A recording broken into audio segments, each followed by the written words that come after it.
Welcome, everybody. Welcome to the Lakes International Comic Art Festival in beautiful downtown Bowness. Give yourselves a round of applause. My name's Andrew Sumner. I'm the COO of Titan Comics and of Forbidden Planet. I'm also the host of Forbidden Planet TV on YouTube. And I'm here to welcome and speak with one of the most successful artists in the comics business in the world, and in the UK, the founding patron of this show, and multi-Eisner Award winner, Sean Phillips. Round of applause for Sean. Hello. I'm here to do the hyperbole, so you don't have to, mate. Yeah, okay, fine, yeah. How are you, Sean? I'm fine, thank you, yeah. Excellent, very good. I thought, let's see if my clicker's working. Oh, yeah, look at that, right. Okay. More on this later. That's your director's chair from the Criminal Amazon adaptation, which we'll talk about in a bit.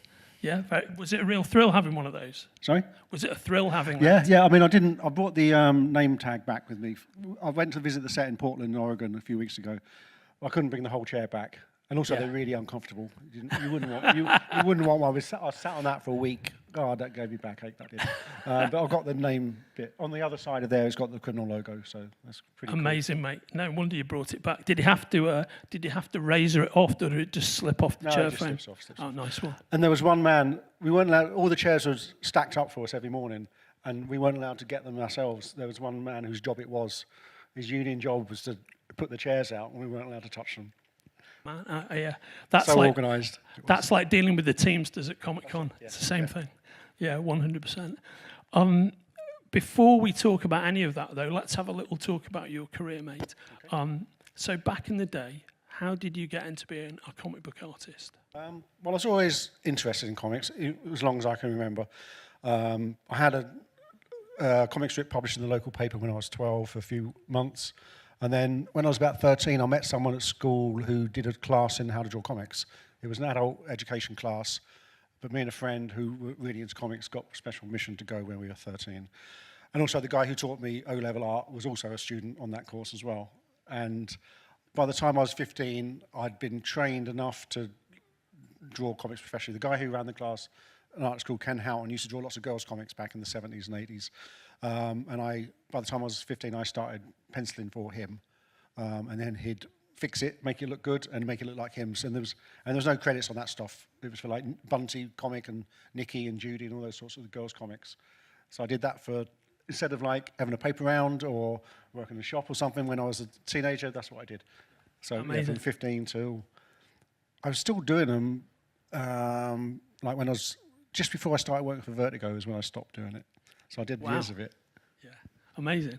And one of the early, this is a bit of a lightning fast tour through Sean's career, because we're going to talk about your extensive partnership with Ed, and we'll get into Sleeper in a second. But my first thing where I was really truly aware of your work, and it jumped off the page to me, was something you did with our mutual friend Peter Hogan, which was your update of the Steel Claw, which must be 30 years ago now, I would imagine.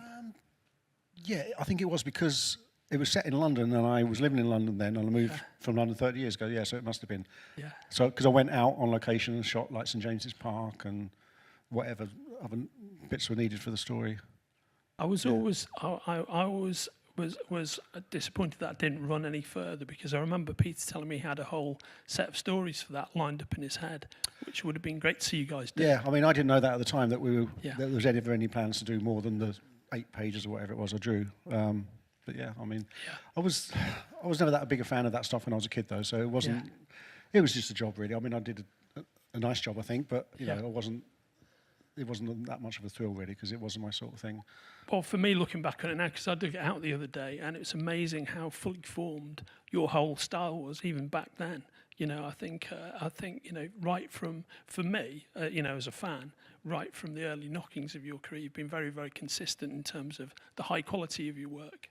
Oh, thank you. Yeah, So yeah, it's true. Yeah, It's true. maybe. Well, I don't feel that when I'm doing it. In my head, it's always perfect, and on paper, it's always a disappointment. So, but looking back later on, yeah, sometimes I think, actually, that was all right. So, yeah, thanks.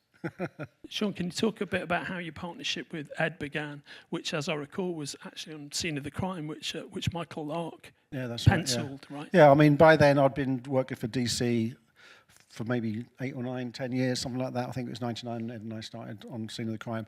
And yeah, that was a crime book that Ed wrote.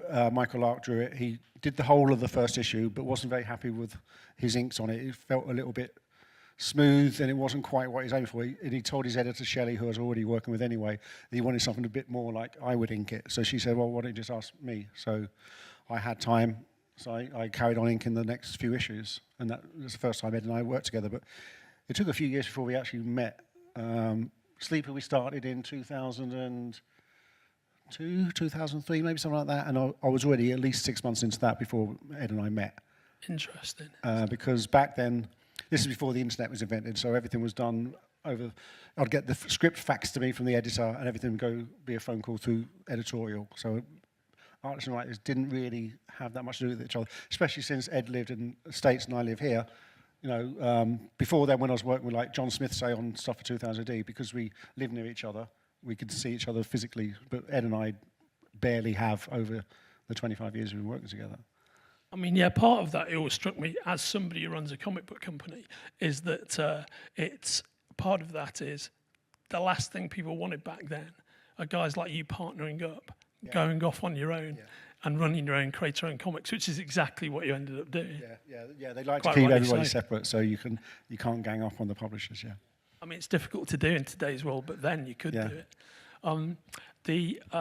So you first worked with Ed then, but what was the genesis of Sleeper? Because I think, for me, straddling those comics publishing and retailing like channels, I think Sleeper was really the book that made the Brubaker and Phillips team explode, and you know, kind of was a hit like a kind of tidal wave through comics fans.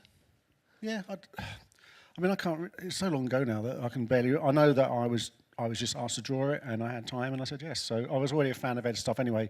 He hadn't done that much DC or mainstream work. He'd done his autobiographical low-life comics, which I was a fan of. So I thought, yeah, why not? I think I'm not unusual in comic artists or writers. Our careers are very haphazard. You know, you take what you get offered. It's very hard to have a sort of career path in mind and manage to follow it. You know, loads of times I've taken on a job just because I was desperate for a job. And it's just sometimes it blossoms into something good, and sometimes it fizzles out. But I think at the time we didn't really think Sleeper was that successful. Every issue lost money, and we only got to carry on because Jim Lee liked it. Yeah. And he's told us that. So, you know, it's still in print now, which I suppose makes it successful. But the original monthly comics, they sold really bad. It's so interesting. I mean, I think, because I loved it from the get-go, but I think it is a hardy perennial. It's never out of print. It's always on sale at FP, for example. And it's an interesting concept. I thought what was clever about it is it's about you guys exploring the crime form, but it's still rooted in what was then the mainstream Wildstorm universe. So it still refers to that, while it's a crime book, which was a difficult trick to pull off. But it's very successful in that regard. Yeah, I mean, that's because Ed was really into crime writing. I wasn't that much of a fan of crime fiction, particularly then. I am now more, but it suits the way I draw, all that shadowy stuff, people frowning and smoking. I like drawing that sort of stuff. I was never a natural fit for drawing superheroes. That always felt like I was faking it. Whereas this stuff, it felt much more natural to do this. I think that jumps off the page. And then, of course, you know, because Criminal wasn't published by Image at first, was it? It was published by Icon, which is Marvel's creator-owned imprint, which they set up to keep Brian Bendis happy. Yeah. And then some other people then got to write. It was 4 writers. It was for Ed, Brian, and maybe 2 or 3 other ones that did that. So Is it Powers was published out of right, Icon yeah, as well, yeah, wasn't so it? stuff like that. So it was because Ed had been writing Captain America for a little while. He'd killed Captain America and created the Winter Soldier, and not really saw any financial reward for that, and I'd just done Marvel Zombies, which is Marvel's biggest selling book that year, and then I was out of work. They didn't say, okay, what do you want to do next? I didn't hear from them for another year. So in that time, we both sort of came independently to the conclusion that the way to have some sort of control over our careers was to create your own stuff. So it was just happened to both be in the right place at the right time. It's easy for Ed because he was always still writing Captain America and Daredevil and stuff, so he could spend 1 week a month doing something like this that might be a success or not. Because the way the Icon deal and the Image deal now is you only get paid later. So if I draw a comic, I don't get paid till 3 months after it's actually come out, which might be 6 months after I started drawing it. And there's a massive financial risk, obviously. I can only draw one thing at a time. But because I'd just done Marvel Zombies, that made some royalties. That gave me just enough money to spend 6 months risking it all on Criminal. And if it hadn't worked out, then I would have had to go back and beg for some more Marvel Zombies to draw. As no doubt everybody in the audience here would agree with. I mean, Criminal is such an amazing piece of work, and what was great about it is that it's produced in a modular fashion. So you've got this overarching universe to play in, but you built it up as you went along. I mean, we always wanted to tell self-contained stories. That's one of the things I used to really love about superhero comics, is the stories never end. But after a while, I want a conclusion. So for things like Criminal, we always wanted it to be sort of loosely connected, but each individual book is a self-contained story. You don't have to read them in order. You don't have to read all of them. You can just read the one. Just pick one if you like that. That's great. So that was one of the reasons why we did that modular thing. And also, we didn't know we were going to get more than 6 issues. It could have sold really badly. It did sell really badly to start with. But there was, we didn't know we were going to get 50 issues or however many issues of Criminal we've done now. So we always had to sort of hope for the best and break it up into smaller units. With which of the story arcs did you know? Oh, this is really going to keep on rolling for us. I think it was probably. Well, I know the first 2, Karen and Lawless. We didn't make any money doing those. Ed didn't make any money for 2 years writing Criminal, and then we relaunched with what became The Dead and Dying, to get a new #1 to try and sort of punch the sales up a little bit. Was that when you flipped over to Image with The Dead and the Dying? Sorry? Was that when you flipped to Image? Was that when you made that later. Was that later? We did 6 volumes with Icon. Okay. The Last of the Innocent was the last one we did with them, and then we went to Image later. We went to Image with Fatal, I think it was. I think it's the first thing we did for Image. Yeah. And then we stopped that and came back to Criminal. It was always, for both Ed and I don't want to say we get bored, but we always want to try something new. So with Criminal, we could just stop anywhere. It didn't really matter. And then we try something new for 6 months and then come back to do Criminal again. And that's sort of how it's been ever since, for almost 20 years now. Yeah, I'm talking about this as one piece, but we're going to get into some of your other books as well. Just before we leave Criminal the comics, at a certain point, that's when Jake jumped on as your colorist, right? And that was with Junkies. What we say? My hero's always been Junkies. Yeah. That's a great book. Oh, thank you. It's lovely. That won the Eisner for best graphic novel that year. That did. Yeah. Yeah, it's such lovely work. Let's take a step back. Now, this is a series that I loved and I found very surprising because I'm a big pulp fan, right? Yeah. And what I didn't know about this until I read it was how rooted in pulp mythology it was going to be. That was a total surprise to me. Yeah, me too, because I don't know anything about that stuff. So I know some of it's real pulp stuff and some of it is fake stuff, and it's all sort of joined together.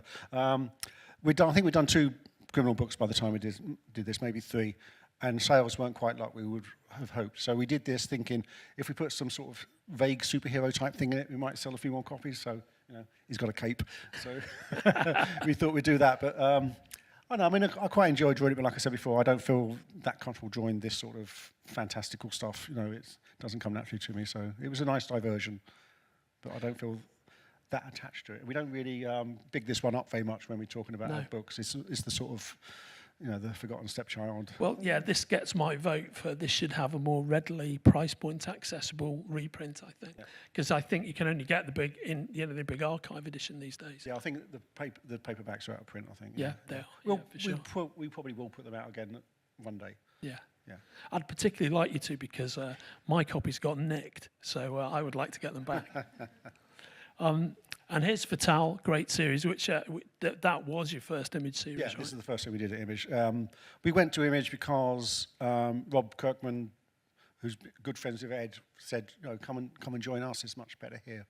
And it is that the Image deal is the best deal in comics. You totally own everything. Ed and I have total control over everything that we do. So that's a big incentive to go there. And by then, we'd started building a sort of name for ourselves through Sleeper and Criminal and Incognito and then Fatal. People started buying our stuff no matter what it was. If it's just a new Brubaker Phillips book, then it gets bought, which is a great position to be in. But it took a few years. I mean, how long ago was this? This is about 10 years ago. So it took us maybe 8 years to get this far, to be secure enough to keep going with it. I think by then Ed had stopped doing other comics as well. I think he'd stopped working for Marvel by then. Yeah, I think that's right. And how did you feel about the Cthulhu elements of this book? Like the supernatural stuff. Yeah. I quite liked all that stuff because it was all sort of, a lot of it was off camera I just approached it as a period piece because a lot of it's set in the 40s or 50s maybe, and then it goes to the 70s and the 90s and stuff. So all that sort of stuff was fun to draw. Because I had to draw some tentacles as well. Yeah, that's okay, but I prefer the straight crime stuff. Yeah. Or this. Well, speaking of which, like this is a book that I absolutely loved. I actually don't know anybody who doesn't like this. I mean, it always felt to me reading this, maybe you're going to tell me otherwise, that you had a lot of fun with this book because the research looks amazing. Yeah, I think this is the best thing we've done. Yeah. I think it's Ed's best story, and I think that cover there on the right, that's probably one of the best paintings I've ever done. I'm really pleased with that. Absolute total fluke how that turned out nice, but it was fun. One good thing about it, even though it was set in the past, I find as a British artist, having to draw America always seems like drawing something totally alien, even if it's contemporary American stuff, because it's just not like it is here, is it? So drawing period stuff is just as difficult as drawing modern day American stuff. But for this, we had a research assistant. Ed knows someone who works at the LA Police Museum, I think, and she could get access to photos of things that weren't public. So, so it wasn't just me Googling stuff. We could actually get some good research done of what things looked like. So we used quite a lot of that. So that was one good thing that helped it. And also, this is when I thought I'd embrace the future and I went digital. Before then, I'd always drawn stuff on paper, apart from the odd cover here and there, but I'd never drawn a comic on the computer before. So this was the first one I did. But I didn't tell Ed, because Ed doesn't like digital drawing. And it wasn't until I was like a good 10 pages into it, when I'd got the hang of drawing it digitally anyway, I admitted it to him, because he didn't know. So now he had to eat his words a little bit. It's a lovely book. I mean, the interesting thing about LA, right, is it's still very much then informed even now by that like 30s Art Deco aesthetic. And if you walk around, say, Pasadena, you still see loads of those buildings that look that way. Yeah, I mean, some of the LA locations we used are still there, which is really good. So we could actually figure out how it works properly. And before then, I didn't think I liked drawing cars and hats and stuff. It turns out I do quite like drawing that stuff as well. Hats are really hard to draw. Yeah, it's really hard to make it look like it's actually on their head rather than floating above it. And drawing old cars and stuff, I like all that. And California's temperate climate helps with the preservation of those things. So you see, old cars are in better shape, old buildings are in better shape. Yeah. The only thing about drawing something set in LA is you don't get to draw rainy streets very much. There's some in there, but not that many. Yeah. Let's see, there we go. Right, another great series. This is a big hit for you guys. What can you tell me about Kill or Be Killed? Well, this is about a guy that tries to kill himself and survives. And he survived because a demon saved him, and the demon says you can carry. He doesn't, and then he decides he doesn't want to kill himself anymore. So he says, well, you can only survive if you kill someone else every month. So that's the premise of it. And you don't know if it's mental illness or if it's a real demon or whatever. So it's sort of deconstructing vigilantism and things like the Punisher and all that sort of stupid superhero stuff. It's trying to make it not necessarily more realistic, but a bit more depth to it. So. Oh no, I mean it's all Ed stuff. I just do the drawing, so I don't really know. I don't know. I think you walked that line very But successfully. this is another book. digitally drawn comic as well, which I did for the.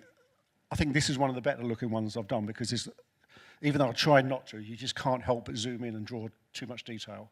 So you know, since then I've stepped back from doing it like that, but at the time, so some of this has got some really nice New York crowds and cityscapes and all that sort of stuff. Again, stuff I didn't think I'd like drawing, but I really got into it when I did it. Nice one. Okay, and here we have the Eisner Award-winning Pulp. This is a great book, mate. Yeah, this also won the Eisner for Best Graphic Novel. This was because, whatever, I just got sick of drawing buildings and stuff like that. So I said, I'd like to draw a Western. We can do some like expansive landscapes and things like that. But I don't want to draw any horses, hats or guns because they're all difficult. But obviously you can't write a cowboy story like that. So Ed decided to write a story about a 1930s pulp writer that wrote pulp stories about his previous life as a, I don't want to give it away, as a Wild West person, should we say? Yeah. Sort of a cowboy, but not really. But so again, I still ended up drawing 1930s New York and cars and stuff, but then and hardly any Western stuff. The Western stuff is just flashbacks. I didn't know that when I did the cover because I did the cover like at least 6 months before I drew the comic. Because I didn't, and as far as I knew, that just starred this man, and I got to draw him on a horse. So you know.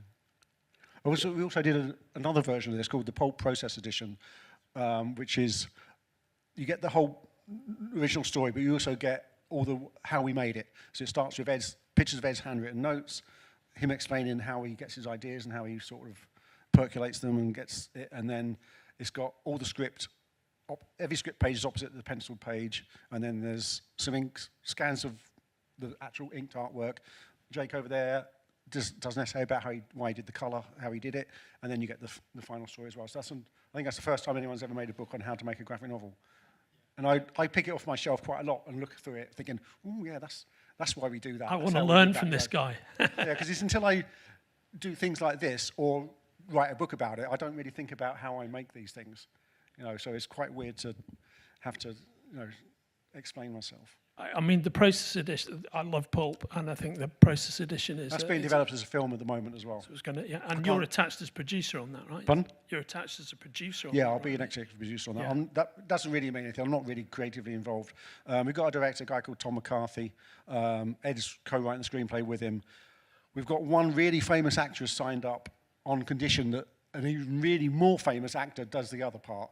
And I'm waiting for him to say yes or not. I can't quite get my head around it because he's like, it's not Tom Cruise, but it's someone really, really famous. And the thought of it is just like, you know. So, but if he says no, it might all fall apart, so it might not happen. I've been in this situation, I don't know, 6 or 7 times with all our stuff over the years, thinking they're going to make a film, it's going to actually happen, and it never does. Yeah.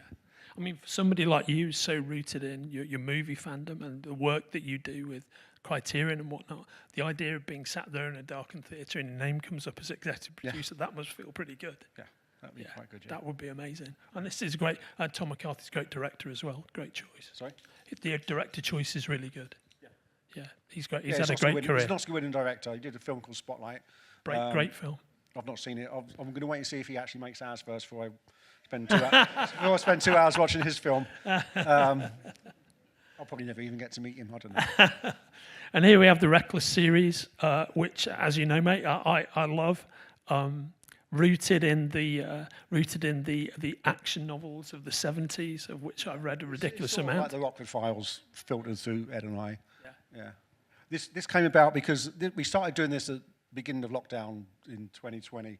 We were going to do a new monthly comic, like a sprawling 30-issue thing, and then everything shut, obviously, and we didn't know if comics would even be around again, you know, if the publishers would start up again, because the printers stopped, the publishers stopped, everything stopped. So we decided, and it was quite a grim story as well, we thought we'd do something slightly more lighthearted, for us anyway. I mean, it's still quite grim, but it's not as bad as we usually do.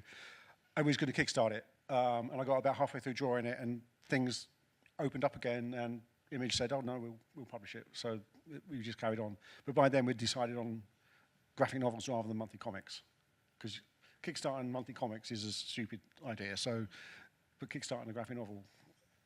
And you've works better. kept your graphic novel release format since then, haven't Yeah, because it turns out we really like it Yeah. like this. You know, makes for different types of stories, even though they're the same amount of pages as like a 6-issue comic. The way you tell the story is different. You don't have to stop every 24 pages for an artificial cliffhanger. Everything can be as short, as long as you want, the individual chapters. So we could have a 3-page chapter and a 10-page chapter, or whatever. It doesn't have to fit a predetermined format. They're all around about 140 pages, but sometimes they go long, sometimes they go short. We don't have to worry about that sort of stuff. And also, I don't have to stop every month and do a cover. Yeah. I just do one cover. Yeah. And then 6 months later, I'll do the cover for the next book. Yeah. And that makes the rhythm of actually me sitting in my studio drawing so much easier to control. Since I've started doing it like this, I don't have to work weekends anymore. Yeah. Whereas before, I'd be working all the time. Oh, So now that's it's only amazing. taken me 44 years to figure out how to do it Monday to Friday, 9 to 5. I love this series, and I guess the great thing about it is you can come back to it at whatever point you Yeah, want to. I mean, right? again, these are self-contained stories, and they flit around in time, different time periods of Reckless's life. So, yeah, we can just stop, and we will come back. We've done 5. Ed's got the idea for the 7th one, but he doesn't know to get from 5 to 7, so for Interesting. now, we're doing Yeah. other things, but it'll probably be the next thing we do after. I'm doing a criminal book at the moment, but after that, I think we'll go and do Oh, another nice Reckless one. book. Oh, great. This is the series, by the way, that for me, this is where Jake's colouring really came into its own, because I really loved all the really burnt out, super saturated Los Angeles of it all. I think that looks Yeah, amazing. this is one of the few things we've done that's been set in the daytime. Yeah. So Jake gets to draw daylight and sunny things rather than dark interiors and stuff. Even though he says he finds the daylight Really? stuff much harder, Yeah. but you can't tell by looking at it. It looks great. So yeah. That looks awesome. Just keep doing whatever it is you do. Being happy is difficult. Right, here we go. And that's why we've gone straight back to the next book was Night Fever, which embraced the European after darkness. the 5 Reckless books, we wanted to try something different. So this is our sort of version of a European album, like a French comic book or Italian or whatever. So it's set in France. It's set in Angoulême, even though no one's actually noticed that. Because there's one picture of the Eiffel Tower in it for a flashback. Every review says it's set in Paris, but it's not. It's set in Angoulême. And everything in it is real to Angoulême. Because I've been there a few times to the comic festival, so I thought that's an interesting looking city. There's lots of good architecture. This was a nice way of getting away from drawing New York. I got to draw curves rather than straight lines, and so that was a nice book to do. Yeah. What I loved about it, in addition to the European feel, is the fact that it's a noir tale about the world of publishing rights, i.e. the job that I do. Yeah, it's about a book editor going to a book fair in Angoulême, and his sort of midlife crisis. Yeah. One of the things I did to make it look like a European album was things like Blueberry and stuff like that. When they were originally serialized rather than collected, they were drawn on, each page was drawn on 2 sheets of paper. There's always a horizontal gutter halfway down every page. If you look in especially the early Blueberry books, maybe like the first 10 volumes or whatever. So that's one of the things I did in this book. So every page was drawn in 2 pieces, and the horizontal gutters in the same place on every page. No one else would even notice that or even know why I did it, but it made it interesting for me. I didn't tell Ed because it freaks him out if I do any formatting change, because every other book we've done apart from Sleeper, it has always been 3 tiers of panels, and he writes knowing that's how it's going to look. He knows, in the first tier there's going to be these panels, and the second tier there's going to be these panels, even though sometimes I do change it. But for this, he'd already written half it before I told him that's what I was going to do. So that, and he couldn't get his head around that, so I said, just leave it to me and I'll figure it out. The reason there's 2 pictures there is the one on the right was the original cover I did before I drew the book. And then the day after I finished drawing it, I had an idea for another cover. So I did the other cover, which I think is much better. And it suits the book a lot more. We always try to make our graphic novels look more like novels than just comic books. Not just, that sounds terrible, but less comic-y and more booky. So I think that one on the left there. Yeah, works like and that. you did a variant cover of that one on the left, which is like a chrome edition. That might be all of them. There's a Canadian book chain, and they wanted a special edition just for their bookstores. So the bits that are sort of grey, they printed in silver. Yeah. and they paid for it as well, which made was That even looks better, that you know. looks amazing. Yeah, so yeah, it looks beautiful. since then, we've done our latest book, The Houses Unholy, has got a red foil on it. Yeah, And I'll find out next week when I get my royalties how much it actually cost us. I thought we were going to go straight into House of the Didn't, but it's Where the Body Was. This is a great book, kind of quite experimental, really. I thought This one? Yeah. I think so. I mean, it's quite episodic. There is a central character, but it's all about lots of different people that live on the same street. And there's a body's been found, and you sort of work your way out to figure out how it got there and who it is, and you learn a lot of the history and the future of some of the characters in the street. For me, it was quite a challenge because like I say, you know, I find American stuff really hard to draw. So an American suburban street, to me, I don't know what they look like. So Ed supplied me with some photos. His wife, Mel, did a rough map of everything that we needed for the story. And then I found someone that built me a 3D computer model of everything. So I could then use that and rotate that in my computer and draw lots of different angles on the same thing. So it's got a lot more detailed backgrounds than I ever usually do because I didn't have to fake it so much. Now, that's very interesting, and having read the book more than once, that makes a lot of sense to me hearing you explain that. One of the things I really like about this is it's either the end papers, I think, or it's an early DPS in the book, which is you do the map of the the end papers and the map, and then we repeat it inside as well. And you have a key where all the various characters are tagged on the map, which I thought was a great touch. And a little cross saying this is where the body is. This is where the body. Right on. Great. And that brings us up to the present. And so this is the latest one. So the red bit there is all nice red foil, shiny on the actual book. I would have liked to have had the wallpaper like Flock as well, but that's really expensive to do. We couldn't do that. I thought this book's quite a departure for you as well, because it's kind of the 80s satanic panic in the US is like, as touched upon your work with Ed before, but this is really devoted and set in the middle of that in some ways. And it felt like kind of change of pace to me, in a way that I find difficult to express and quantify, but it felt like you guys were exploring something that was similar but different to the there's still a crime in the story, but it's not like what we usually do. And I think it's a weird one because I'd never even heard of the satanic panic until we started doing the book, because it never really got here. It's an American thing, isn't it? So it was all new to me. So I think reading a lot of Ed's books seems like it's sort of therapy for him. You know, there's a lot of, not that he was involved in any sort of satanic abuse in the 80s or anything, but, you know, a lot of his work is about nostalgia and about childhood and stuff like that. And this is just another facet of working his way through that. I've not spoken to him about it, but I find, you know, looking back at a lot of our stuff, it seems to be a lot of that sort of thing in it. It's a very interesting book and definitely feels like a departure to me.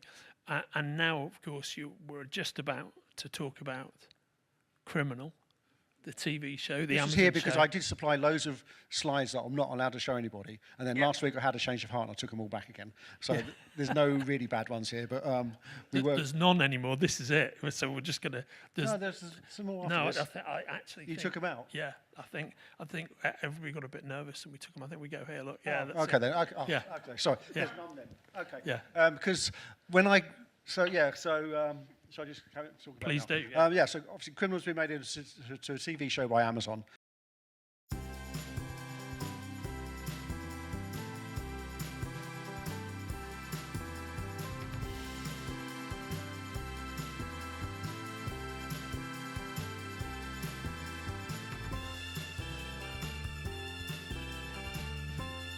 So this brings to an end our top secret Criminal on TV discussion. Yeah, I'm sorry you took all the photos away, but I was going to show you stuff.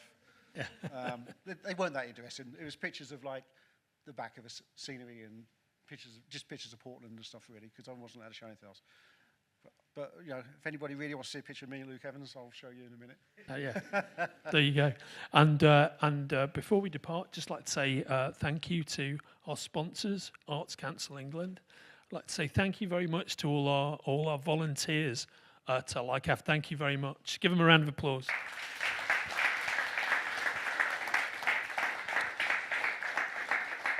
And similarly, I'd like to say hello, thanks to all of our tech guys at the back there. Please give them a round of applause. Amazing job. Thank you. And this has been Sean Phillips, the one and only. Yeah, thanks for coming, everybody. Yeah. Great speaking to you, mate. And this conversation you will ultimately find on Forbidden Planet TV's YouTube channel. In fact, if you go to Forbidden Planet TV, you will find an Ed Brubaker and Sean Phillips playlist, which is about 10 interviews with me chatting to these guys. Ed and I usually do every book we do. We didn't do it for the last one, but we've done it for all the other ones because Ed's quite busy at the moment. Yeah, right on. But hopefully we'll get around to Houses of the Unholy at some point, so retrospectively. I'm working on a new criminal book right now. It's going to be out in time for the show, hopefully, which will be volume 11. We've done that many of them over the years. Right on. And I'll look forward to, but you'll see, I don't know, maybe the last 5 or 6 years worth of stuff is on there. And if you like listening to Sean talking about his work, there's lots of interesting stuff he goes into about his process, which he hasn't had the time to touch upon there. I've never listened to him because I hate the sound of that, so yeah. Once again, the supremely talented, the mighty Sean Phillips.